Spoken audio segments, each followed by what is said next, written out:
Hello and welcome to Dig It. I'm Peter Brown and hosting the show with me today is Chris Day. Hi Chris. Hi Peter. Wow, February in the garden already. It is, Peter, and it's been a little bit on the nippy side, hasn't it, over the last few weeks? It's been jolly chilly, Chris. We've had some good frosts. Yeah, I'm going to say record-breaking temperatures up in Scotland, the north of the country, obviously, and a bit of snow around too. Do you say minus 14? Minus the 14, other day when we were speaking about this. Yeah. Where's my snow? Haven't had any You've not had snow any yet? to get my toboggan out on. Well, it's February, so who knows? Who knows indeed. Yeah. Hopefully we'll get some soon then, eh? So, what events have we got coming up at the moment, Chris? We've got plenty, Peter, and we're into the snowdrop season now. So yes, a few are popping up down south already, I hear, and a bit more local to us. Waterperry, what have they got going on? So they've got it's their start of their snowdrop season, so it's an opportunity to obviously herald in the early part of, spring and look at the wonderful magical settings which obviously Waterperry Gardens offer. So they're basically right through the month, 10 till 5 daily, well worth if you're in the Waterperry area, which of course is Oxfordshire, isn't it? So just down the road from the garden not a centre. million miles away from here. So it's a garden that I keep on promising myself I must go and visit. They've got amazing fruit trees, Peter. It's all well worth going down in the late summer, autumn, and seeing their fantastic harvests. Okay. Yeah, so good there. And I will say we've got to give our own event a good plug at this point, I suppose. Our Graft and Grow Day. Yes. When's Graft and Grow Day this year? Saturday, the 3rd of February. And a reminder as to what you can do, what we're doing. So really, Peter, it's a celebration of everything fruit, as in propagating them. Yes. So we've talked many times on the programme about rootstocks and scion wood and variety wood and grafting, and it's a big old process. However, this event is a great way of coming along and seeing how it's done by the professionals and observing it, and also as well as obviously getting hold of the rootstocks, which are obviously vital, getting over the scion wood, the variety wood, which we have a big scion swap, which is organised by the Mid-Shires Orchard Group as well. So that's amazing when you come in and I mean, I know we sell a lot of apple trees, but when you see it as all scion wood and little pots of like 20 or 30 am I allowed to call them sticks? Yeah, well, that's what they are, I suppose, by definition. Yeah. And if you want to create a new apple tree, you can make a family apple tree or something like that. Or Indeed. Bring us a bit of stem in for grafting and... Yeah, pencil thickness, I think, pencil thickness, it probably needs to be around about probably 30, 40 centimetres long. Bring 2 or 3 12 pieces. inches 12 to inches 16, in all money, indeed. That's it. And, bring those along, and then obviously the grafters can get at work. They do make there's a small charge for the grafting service, obviously, because it is quite intense, but if you're wanting a masterclass on how it's done, so you can go away and do your own, this is the perfect opportunity. Definitely. So bring us a little bit of wood in and we'll make you a new tree. Yeah, or trees, or maybe, and also on the 3rd of February, over at Wisley, it's their Houseplant Takeover. Which is another opportunity to obviously look at houseplants in a new setting. I think the theme is that plants before time. So plants will be interspersed with fossils, footprints, and more. Sounds great. Maybe the odd dinosaur or something there as well. Maybe, And I notice it goes on right through into March. So obviously through half term as well. So it's probably a good opportunity to take the children. For the children, I was going to say. I know. No, my little ones love dinosaurs and fossils. So anything like that, it's always exciting, isn't it? That's it. And then again, another fairly long exhibition again at Wisley. So if you're going there, you're going to get good value. That's the Seductive Power of Orchids. So this is Danger and Desire is the title. Sounds quite menacing. So they have a really good orchid demo there, and it's always good, and it's obviously part of your membership if you're an RHS member. So good value for money, I would say. Yeah, definitely. And well, as we found out, orchids are one of the most popular podcasts on our downloadable podcasts. Yeah, it's really...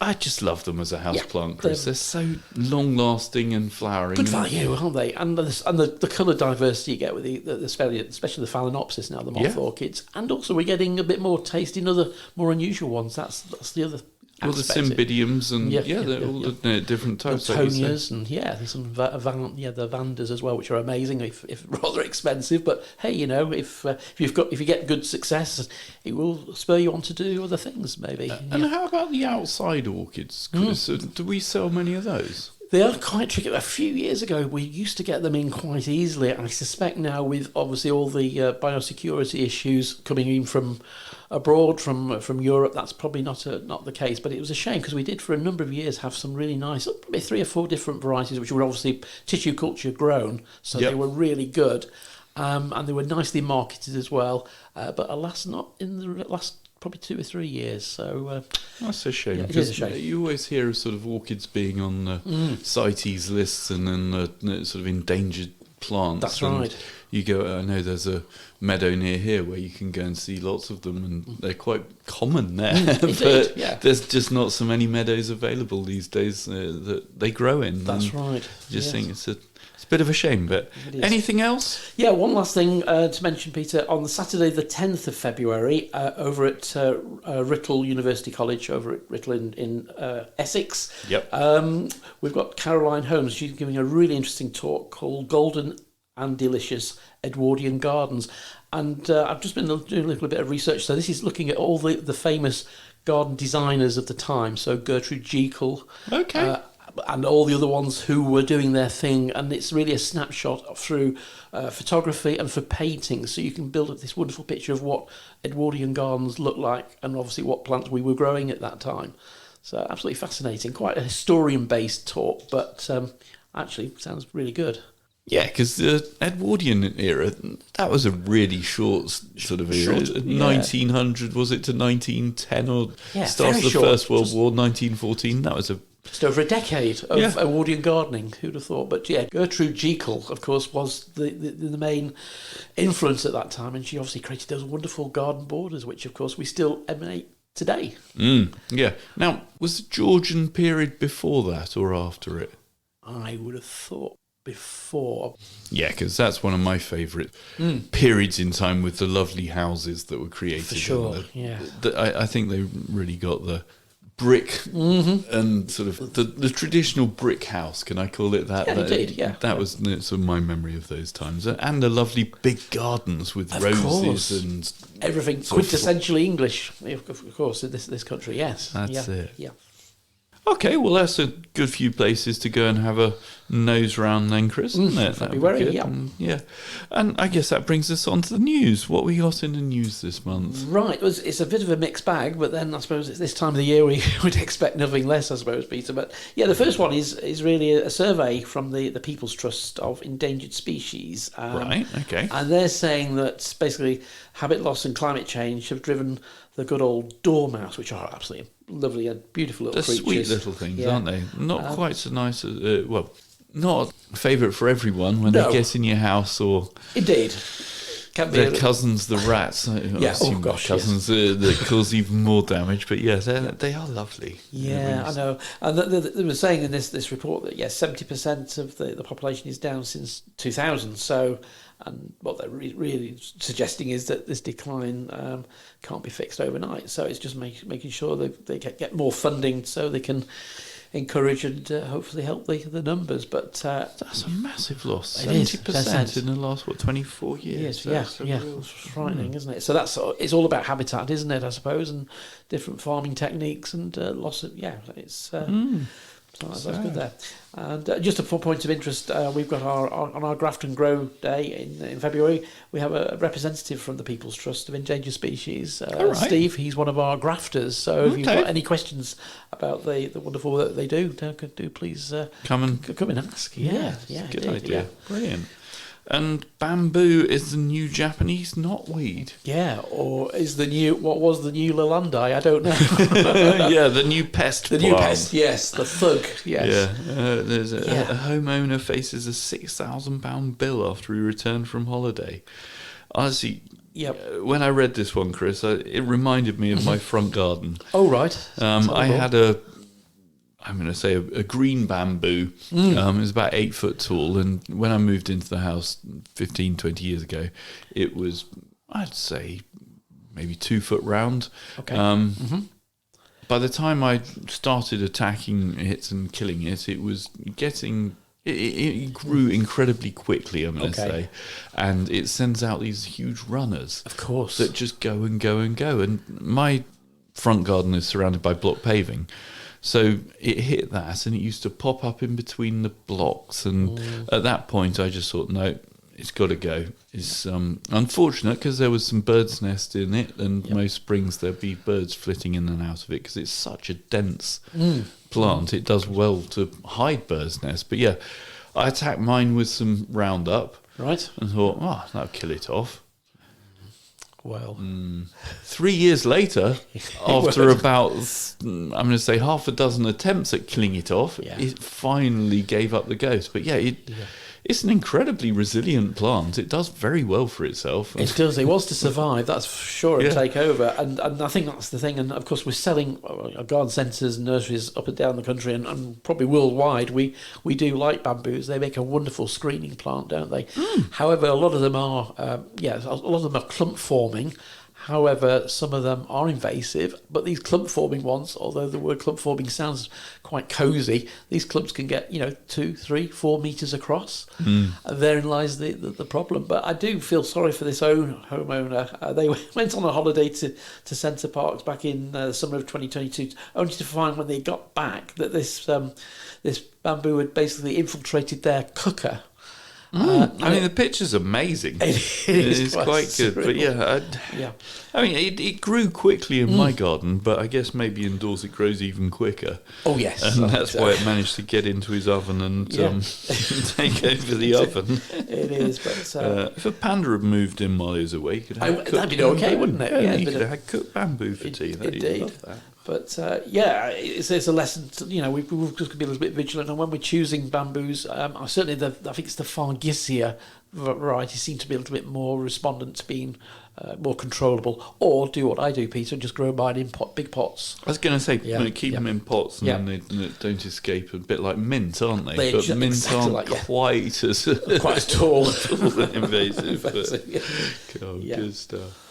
And the Kew experts have been making predictions about horticultural trends. So what's on trend for this year? Well, they're saying there's quite a few things, Peter. I mean, the first one, obviously, is increased popularity of drought-resistant planting. Well, in view of the fact that we've had, obviously, through the last 6-8 weeks with a lot of rain, a lot of rainfall, the whole idea of drought-resistant planting may seem strange, but it's the fact we are getting such extremes of weather, isn't it? So I think that's it. It goes wet, then it goes really dry, and then it goes really wet.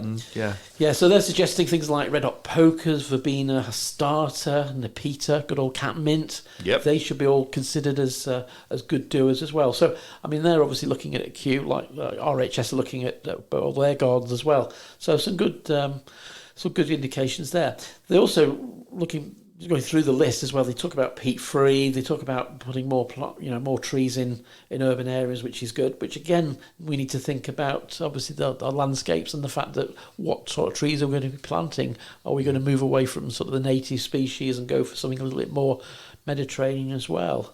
Yeah, something that tolerates the warmer, drier summers and potentially good old the strawberry tree, Arbutus unido is often recommended there, so it's one to look out for there as well.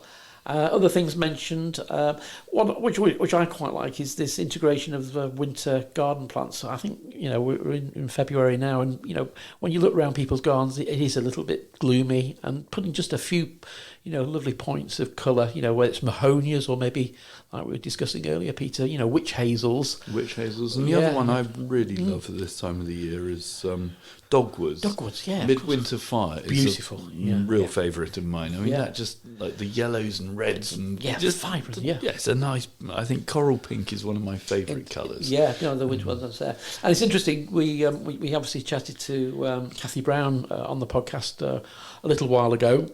And her garden over in Stevington in Bedfordshire was featured on Gardeners World over the Christmas period, which I watched quite recently. Yep.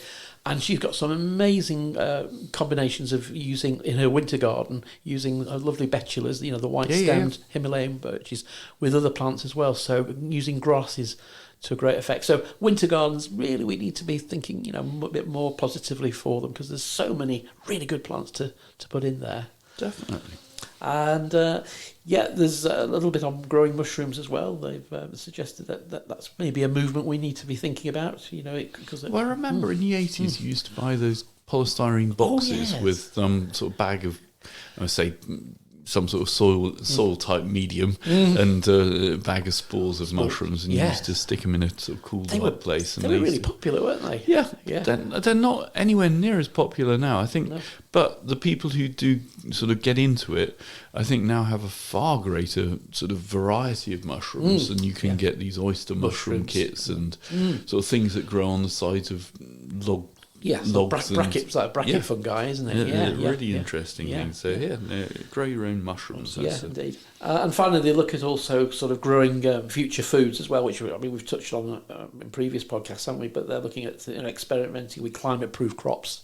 Yep. We were talking about baked bean crop, wasn't it? The haricot bean, which is one there, but obviously lots of other alternative root vegetables too. So lots of good positive, and Kew at the end of the day is the mechanics of the science of gardening, I think, in this country. So let's watch this space and see what they have to come up with in future years. That's it, and see how popular the mushrooms are this year. Yes, it'd be interesting. Indeed. And following on for that, Peter, we were talking about fruit. The headline from the RHS is that grapes are in.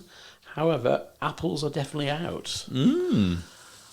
So this comes back. I'm sure many of our listeners will have read that a lot of farmers are moving away from orchards now and putting in grapevines to replace because, again, of climate change. Well, that's it. And we were chatting to Tim from down the road here, Tim Chaffel. He was telling us all about, essentially how well his wine does. Yes. And that's in Checkmore. So in this North Buckinghamshire climate, you can grow nice wines, and I think they're growing them as far up nearly as Scotland now. Yeah, indeed. Yes, so it's all moving around, isn't it? The other one that caught my eye recently in the news was tea plantations. Okay. So there's a new tea plantation on the borders of Scotland and England as well. Wow. And I knew about Tregarthen and the tea that you can get from there. That's damn cool. Yes. Yeah, by all accounts, tea grows quite well in England as well, which is another thing that you never really think. It grows in India and places like Sri Lanka and lovely warm countries, but by all accounts, it's grown in the mountains there, and that's quite cold. I wonder if Yorkshire tea will then become a thing. Maybe. That'd be quite good to know. So again, the RHS sort of suggests other things, which we've probably covered this in previous podcasts, but it's all about climate change and also about putting in more wildlife and looking at our houseplants. I did read something, Peter, the other day about how houseplants now are possibly reaching a plateau of sales. And there's going to be new attempts to reinvigorate the houseplant market with more flowering houseplants. Right. So let's watch that space. If it's going to be all orchids or more interesting, cool-loving houseplants. I don't know, but judging by our houseplant sales recently at the Garden Centre, I don't think they're waning at all. I think there's still a lot of interest out there. Well, certainly. This lovely building we're in today, which kindly Malvern Garden Buildings allow us to come and do the podcast in. There's in front of me, just looking across, I see probably half a dozen different types of houseplant, and it's really nice in here. It's exotic as well. I've got a Joseph's coat just beside me here, and there's a lovely money plant, crassula, and there's some nice. There's a Chinese evergreen there, the Chinese money plant. So that's good. And you have told me what this one is before, Chris. It's amazing. It is a form of mother-in-law's tongue, would you believe, a Sansevieria. But very odd. It's a lovely shaped one, isn't it? It's all green, and it's a very odd shape. And our favourite, of course, with youngsters by the looks of things as well. Doing well in here, which is good to see. So houseplants do, I think, make a big difference. They do. The feel of the room, don't they? And it's always interesting. And certainly in this building, the warmth as well today on a chilly day. That's it. Yeah, indeed. And just following on from the wine, there's a big headline in the newspapers a couple of days ago about vintage year for British wine. Oh, right. So because of, the headline is output almost doubles in 12 months thanks to the near perfect conditions. So this is good news, despite the fact last year it did rain an awful lot, didn't it? But obviously when the sun... It rained a fair bit, but it was also quite nice and sunny, which I think, certainly for making good sweet grapes, I should imagine is... importance. Indeed. And it is. I mean, English wine is.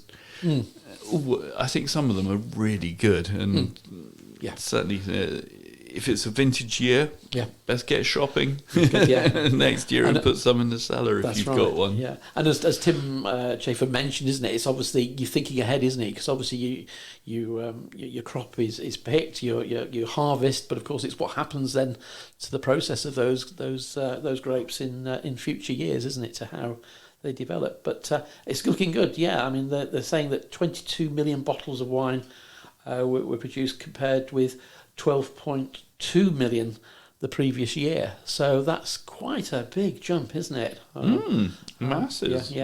Yeah. And that article, by the way, Peter, came from the Daily Express newspaper. Oh, right, so, cool. Yeah. Always a good source of interesting information. Indeed, a good headline as well. Yeah, English wine is amazing. And it is. I think if you come across it, buy some. Indeed, yes. And then buy some more. Yeah, that's it. Yeah, we often, Peter, talk about sort of Dutch horticulture because he's bringing in lots of plants into the UK. And one news story which I came across was basically the Dutch Minister of Agriculture has given a little bit more money to the horticultural greenhouse sector because obviously that took quite a hit last year with the increased costs of energy. Oh, right, okay. So basically they've increased their budget from 58 million to 70 million euros for all the greenhouse sectors. That's quite a noticeable increase. It's a bit more than we get, isn't it? Just a bit. No, I don't think there's subsidies available for us. As a lot of those have been cut, haven't they, over the years? Yeah. So maybe that's why the Dutch plants and tomatoes and all those sorts of things, cucumbers that come out of there are so cheap, and possibly, do so well with it. And is that fair to our growers? Probably not, but I suppose that's the business plan, isn't it, to help them? And of course, for Netherlands, it's obviously their key. Obviously, area of. It's one of their biggest industries, I should imagine. It is indeed, that's it. So quite an interesting one there, and certainly when I was over there, sort of this time last year, it was saddened to see all these glass houses just empty of crops, no life in them at all. So if this energises and gets growers back to producing crops which we're going to enjoy in this country and worldwide, then that's a good. Well, definitely, so long as we can get them through the border ports. And yes, that's another issue. They haven't gone off to the length of time it takes to get a container through these days. Yeah, indeed. Yeah, and following on the Dutch Orchard Association. So this is the umbrella body which brings in all the stock which goes through the Dutch Orchard, which is amazing. If you ever get a chance to, absolutely fantastic. One of the wonders of the world, I always think when I visit it. They're basically suggesting that their members, or encouraging their members to think a little bit more peat-free. Okay, so are we going to predict maybe Holland will be the first country in Europe to go peat-free? Well, wouldn't it be nice if they did? It would be, but I think it's going to take some time and maybe some convincing of some of the growers. Yeah. But it's their motto is growing greener together. So there seems to be a little bit of bringing people to consequence that they want to try and improve the situation, and looking at obviously what we're doing in the UK. Maybe we are leading that now, and the only country in the world. Well, we are. Yes, yes. So but there's good reasons for it. Without a doubt. Yeah. And Chelsea, I see, have hit the news again. Now, is this a publicity stunt by them? Is it going to? I personally, I think skating, skateboarding, all of those sorts of sports are wonderful and thoroughly enjoy them. But a skate park in Chelsea, is it an utter waste of money in the sense of, garden designers don't generally design, I mean, park designers you could understand, you might get inspired by it, but a skate park at it's not going to get any use, is it? No, it does beg a little bit of belief, and I think it is going to certainly divide, shall we say, the more mature horticulturalists of who visit Chelsea, and you're gardening for eternity. I don't know whether they're just going down this this woke culture which we're in. Unfortunately, aren't we? It's this way. It's debatable, but I've got a feeling it is going to sort of horrify a few people.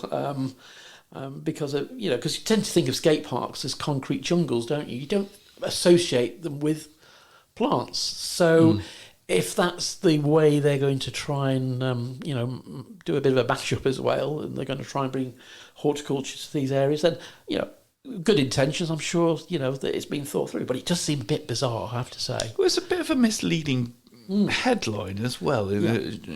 Chelsea Flower Show to add skate park. Yeah. And looking at the image that sort of Beaton Park and Urban Organic have put with the article, it's a big long strip. It's not even what I call a proper half pipe. It's just a sort of a strip of a half pipe. And I don't know. We'll wait and see what it looks like. And hopefully when they move it on and donate it to somewhere, which we hope they do, because the skate park will get some use, because I can't see it being used by many of the Chelsea garden visitors. No, definitely not. And the spec, by the way, it's a 2-ton granite skate ramp, so it's going to be quite a big monolith of stone, isn't it, really? In the gardens as well. But let's see. But I'm sure, I think publicity, well, it's certainly creating some, because obviously we're talking about it. Yes, indeed. Good. Yes.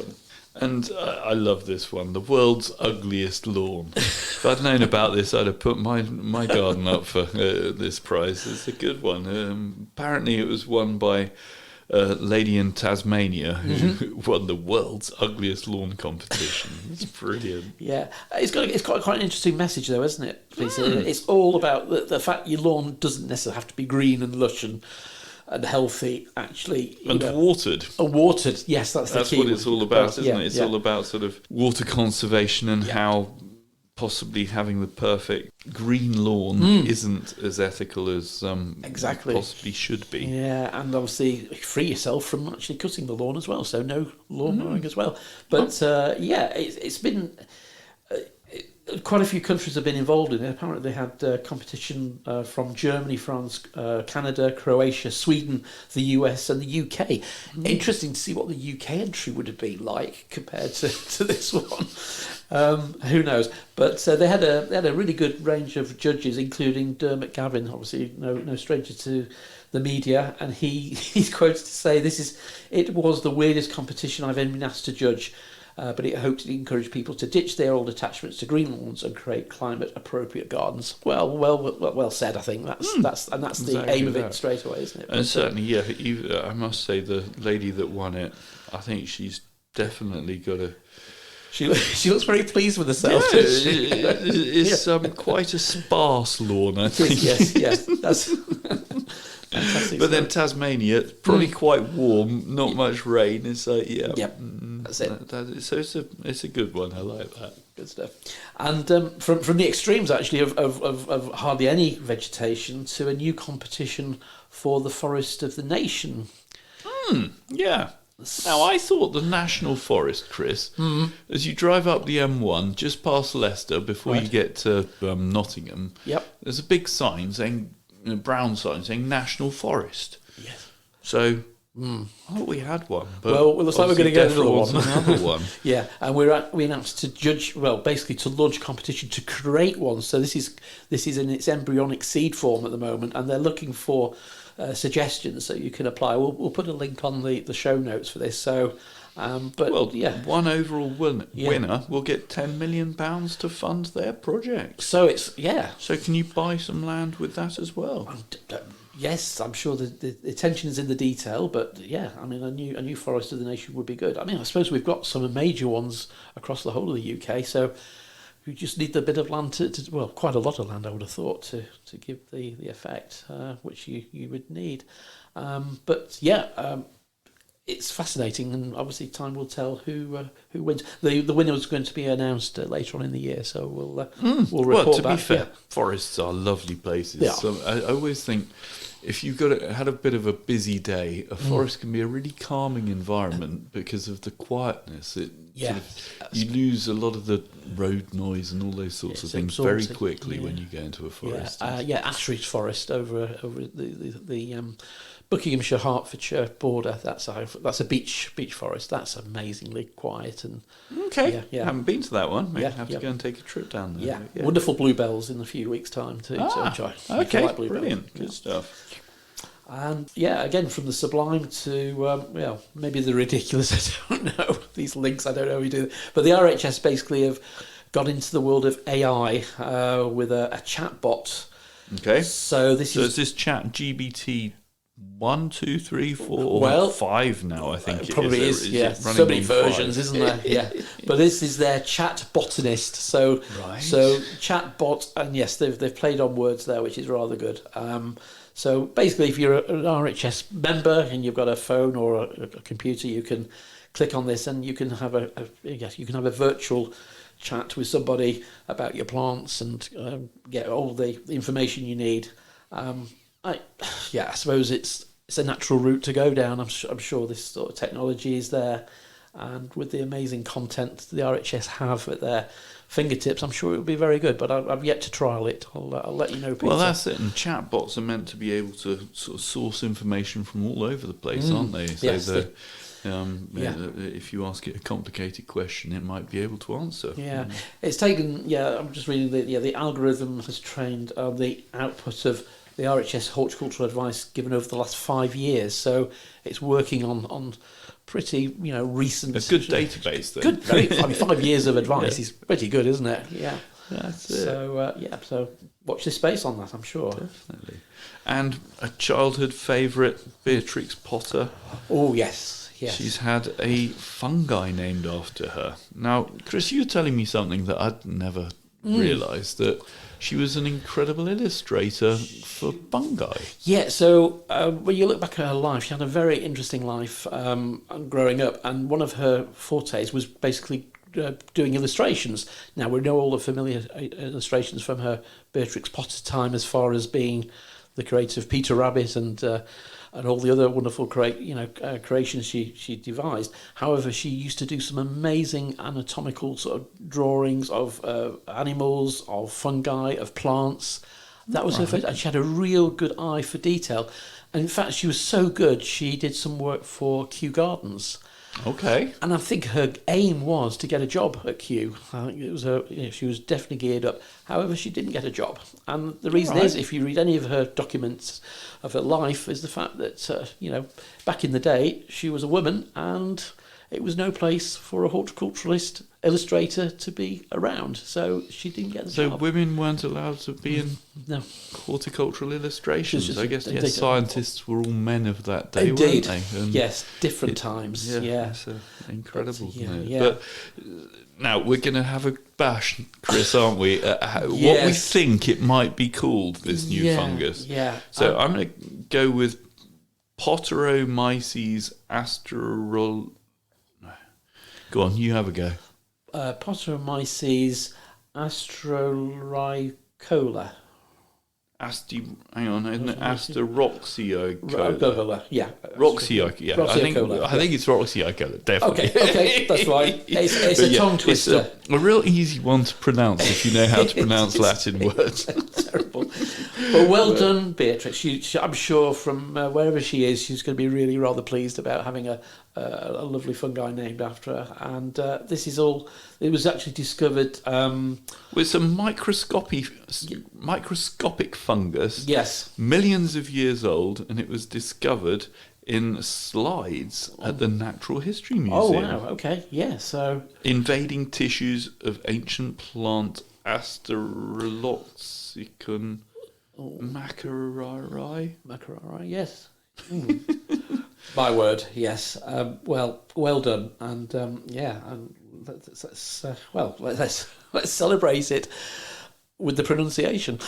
Definitely. No, well, fair play. It's good to see she's had some good proper recognition for her love of fungi. Yeah, and when you look at any of her wonderful books, when you're looking back into those wonderful children's books, look at the detail of the horticulture You always think the woodlands always look lovely and the sort of plants and things in the background. It's all am I allowed to say simple watercolours? But they really are. But the eye incredibly detailed. Yeah.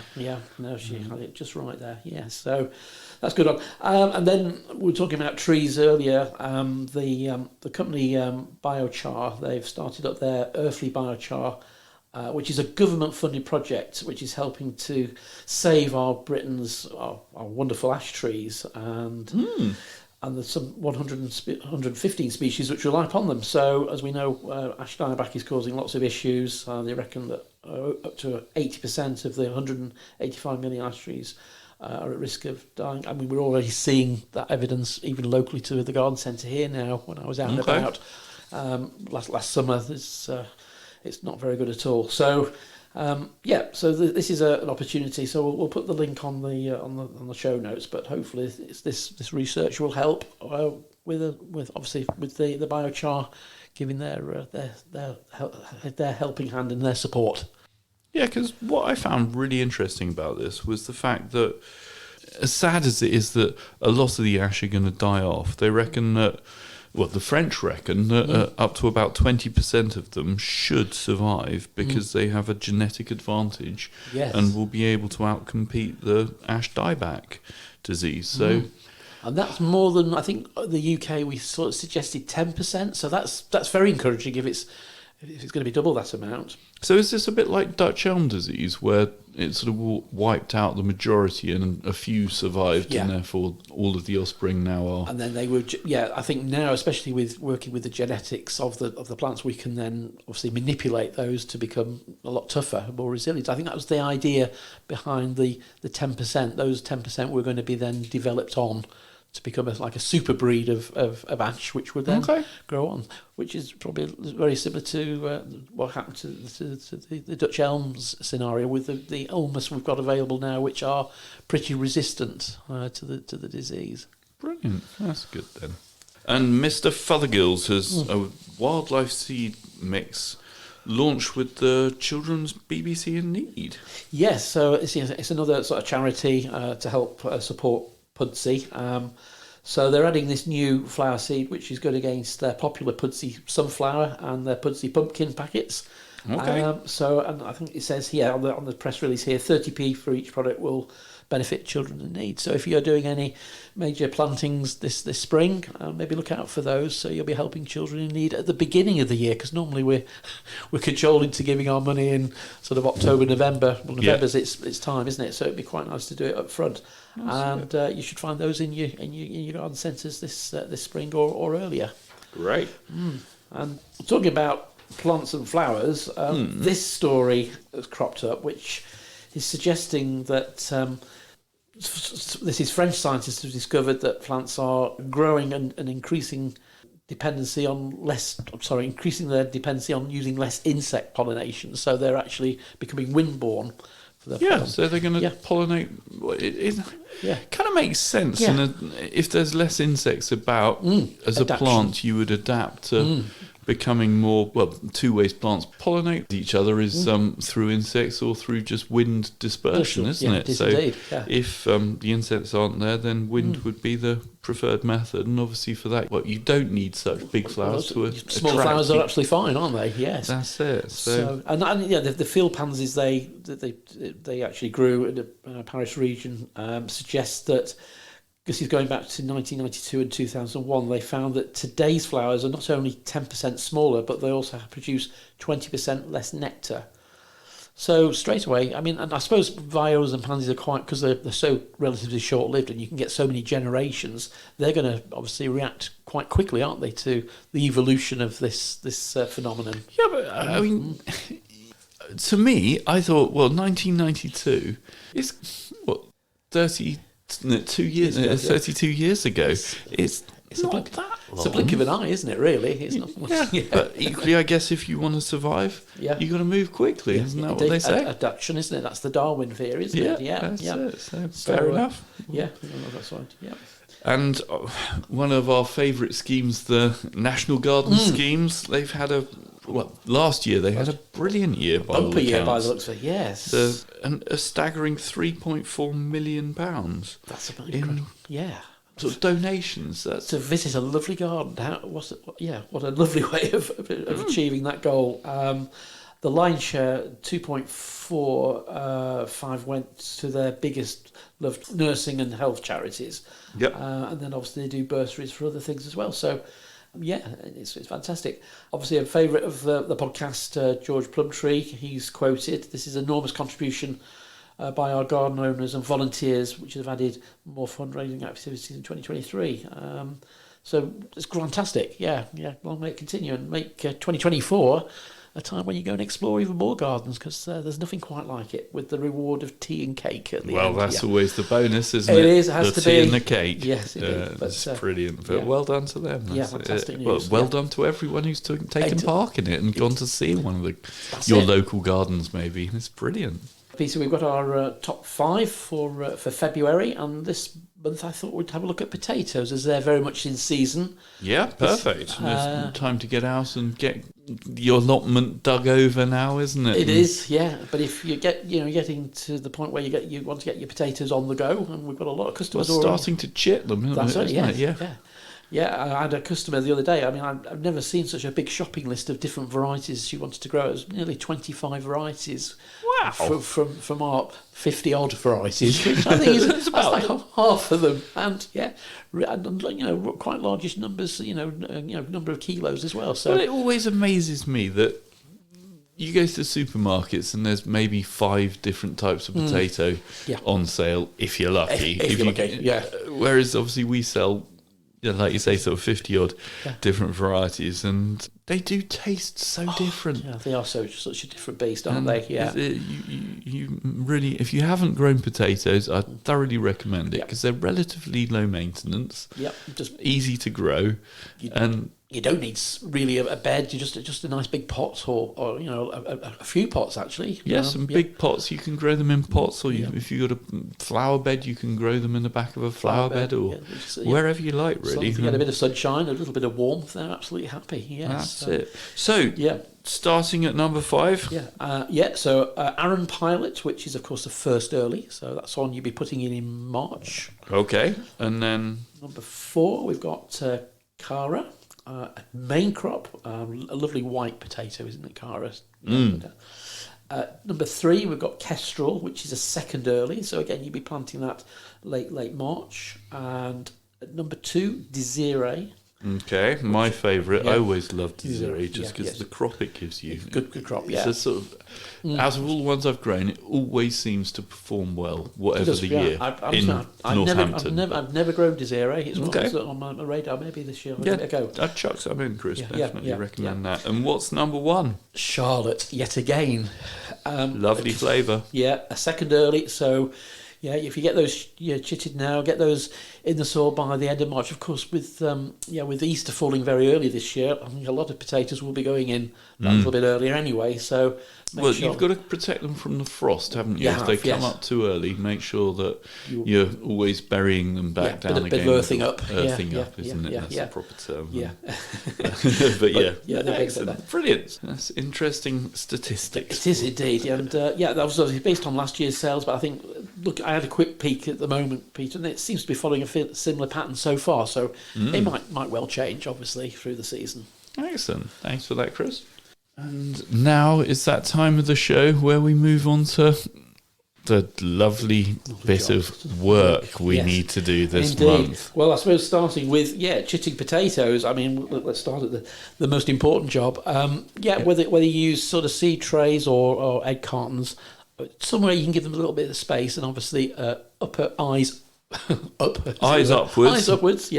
And try and find a nice cool, dry place, frost-free, where you've got good light, and that's the key, basically, isn't it? You don't need anything else other than that to keep the frost at bay, and they'll start producing sort of chits quite quickly. And I guess once you've chitted your potatoes, I've got a nice old Christmas tree stump that I chopped down about 8 foot tall off the ground, and it's covered in ivy. Oh, okay. And there's a nest box hidden under that ivy that I need to dig out. Yes. So that's a job you could maybe start thinking about, isn't it? Sort of nest boxes. Yeah. As we've just had, last month we had obviously the big bird watch events. So we're all sort of thinking about our gardens and our birds. So if you haven't got one set up, have a look at the garden centre. There's all sorts of types of nesting boxes, including things nest box for robins and such like these days. So there's a good variety, or owl boxes. Owl boxes as well, yeah. And raptor boxes. Those are the ones that I'd know. They're huge. They're big. If you've got a spare acre of woodland and Indeed, you want to encourage a few. Not on your 6x6 fence panel for housing. That's it. And obviously we're into the propagation season now, Peter, so think about getting your fresh compost. Yeah. It's lovely. I was looking at the Melcourt we sell, and it's just lovely to see when it's actually manufactured. It has a manufactured date on, which I think is the only compost company I'm aware of. Anyway, I might stand corrected who do that, but at least it's pretty. When you've been how long people have had it, which I think is quite good. But if you've got a greenhouse or a shed, bring it indoors so you can warm it up. If you're going to start doing a bit of early sowing, if you can do some sweet peas or broad beans, or even some of your greenhouse. Hardy annuals, maybe geraniums and such like. So make sure you've got some nice warm compost, and make sure everything in your greenhouse is nice and clean as well. I think that's quite important. I've got a bit of a disaster with my greenhouse piece. It's going to need a little bit of TLC in the next few weeks. It's a wooden structure, 15 years old. Right. I think the weather's taken its toll a little bit. So, so a little bit of extra work on the glazing battens and things to make sure it's all nice and strong for the rest of the season. Well, that's it. I know down the allotment with the winds we've been having, there was an email that went round. If you've lost your polytunnel, there's one on plot 87, I think it was. And very sad times. Yeah, indeed, And I suppose, making sure you're already sort of set up in the greenhouse is good. And obviously, if you're starting early, you're going to be doing lots of propagation. Make sure you disinfect and you put a little smoke bomb in there to clean it all up before you start as well. We talk about mulching, we talk about climate change, but if you haven't done any mulching, new stock now is February and early March are really good times to trap in that moisture we've had over the winter period. Right. So if you've got some organic matter, or you've got some. So I guess there's something. If you've got a compost heap, you could use some old compost. You could indeed, yes. Use that for mulching. Fantastic, Or if you're running material through your shredder as well. You've just got to be careful, of course, as we say. It's when you buy mulch already in a bag, it is composted, so it needs to break down a little bit. So, however, if you want to create some nice pathways in your garden, fresh, trimmed or strimmed or processed bark is absolutely fine. It's good for that as well. And I don't know how many people have cut their lawns yet this year. I wonder. Honestly, last weekend I seriously contemplated it because it's been dry all week. Okay. And I was thinking, well, it's looking a bit sort of patchy. Some bits have grown, some bits haven't. Yeah. And I thought, back to our podcast with David Hedges-Gower, and the fact that he was saying, if it's suitable, give it a cut. I didn't get round to it, I'll admit. Okay. Ran out of time. But certainly, if the weather conditions are right, obviously. It needs to be nice and mild, and obviously frost-free before you do that as well. But cutting, maybe improving the edges of your lawn. If you're doing any border work, that can obviously be done. Make sure it's nice and trimmed back. That wouldn't do any harm at all. Compost heaps, yes, get to grips with those as well. Give them a turn if you can. And obviously, I invested in a new. Christmas present, actually. I got one of these hottie boxes, and I'm now feeding it with food, and putting in. I'm doing lots of shredding of newspapers and things to feed it with. So hopefully, in a few weeks' time, 3 months, they reckon you get your first compost. So just in time for for late spring for improving those borders. Nice. But we'll see how that goes as well. If you've got even a porch or a coal greenhouse, get some of those winter veg started. In cells. So some beetroot, your spinach, lettuce, they can all go in there, and obviously the usual things of your broad beans too. So okay. I'll try and do those as well. And obviously, if when the garlic arrives at the garden centre, get some cloves of those out. Probably a little bit too early for spring your onions, but certainly garlic's a bit more robust as well. Okay. Also on the ornamental side, tidying up your ornamental grasses. I mean, I know we're supposed to keep our gardens untidy through the winter, but there comes a point once we get into sort of late February, March to start tidying, because obviously you want to see where the new growth is coming from the centre. So you need to clear and let the light and the air get to the crown of your plants. So maybe do a little bit of examining of how your plants are going, and don't be scared of getting the secateurs or the pruners out to do that as well. And finally, on the theme of growing bedding plants, dare I say, things like pelargoniums, your hedging, your good old bedding pelargoniums, your geraniums, they can be sown now too. Okay. And obviously, quite expensive seeds, but again, treat them with kit gloves, and you'll get really good germination. They germinate normally well at around about 16, 18 degrees, absolutely fine. Okay. So plenty to be getting on with, to be honest with you, for February. Definitely, and I think my challenge for this month is going to be getting the rotavator down the allotment if it's dry enough. Right. And just giving it a good turnover and get rid of some of last year's weeds and make it look respectable again. Yeah. And then possibly put some fabric down over the top of it to stop it growing any new weeds, and then as the things come through that I've grown, so my sweet corns, and hopefully in the future, obviously not at the moment, I'm not sowing them yet, but we'll be able to plant them up and get them going in nice, fresh, prepared soil. That sounds perfect, Peter. Yes. So much to be doing, but good stuff. Okay, Chris. Well, thanks for all those tips, and pleasure. We'll get on with gardening. Yes, it'll resume, I'm sure, when the weather lets us. Yes, brilliant. Good stuff. See you soon. Bye-bye. Today's show was brought to you by Buckingham Garden Centre and Nurseries. The show was hosted by Chris Day and Peter Brown. The show was produced by Peter Brown. And our thanks to Chiltern Music Therapy for providing the music. Thanks for listening. At Chiltern Music Therapy, we want everyone to know the difference that music can make in their lives. From parents and their premature babies in hospital to grandparents with dementia. We provide music therapy and community music services to people of all ages and needs across England. We work both digitally and in person in people's homes, care homes, schools, hospitals and hospices. Find out more at chilternmusictherapy.co.uk.